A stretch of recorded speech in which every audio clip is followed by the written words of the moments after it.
Assalamualaikum warahmatullahi wabarakatuh. Salam sejahtera. Sekali lagi bertemu saya Dr. Muhammad Maliki Muhammad Rafi'i ataupun Dr. Maliki, calon 02 N22 Pahit Raja. Baik, saya berada di atas jambatan di Kampung Tanjung Semberong.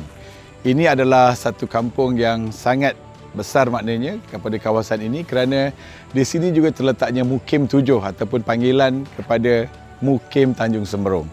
Dan di bawahnya adalah sungai yang merentangi kawasan ini yang mana suatu masa dahulu kami terpaksa gunakan penambang. Dan kalau di belakang saya tu, di belakang sana itu adalah jambatan baharu yang sedang dibina yang dengannya dah beberapa kali delay.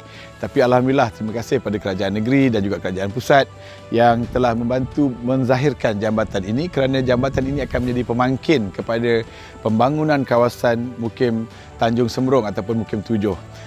Kampung saya di sebelah sana. Jadi dahulu kerana ketiadaan jambatan ini maka pergerakan kami sangat terbatas.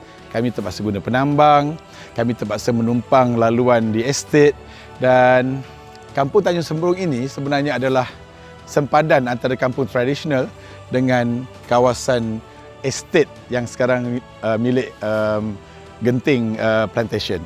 Jadi suatu masa dulu Tanjung Semberong adalah kawasan yang sangat maju kerana di situlah kemudahan-kemudahan untuk masyarakat kampung bekerja, mendapatkan segala kemudahan yang ada.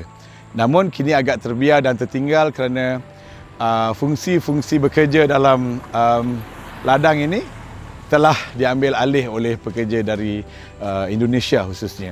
Jadi insya-Allah kalau saya jadi adun di kawasan Pahit Raja, saya akan meneruskan agenda pembangunan di kawasan ini kerana ada yang mengatakan, data terdahulu mengatakan bahawa kawasan Mukim 7 adalah antara kawasan yang agak mundur dalam kawasan Batu Pahat. Jadi saya harap rakyat Pahit Raja khususnya dalam kawasan Mukim Tanjung Semberong ini akan dapat meneruskan kehidupan dengan baik dan meningkatkan kualiti kehidupan dengan kemudahan yang ada dan kita meneruskan keharmonian kita dalam masyarakat. InsyaAllah.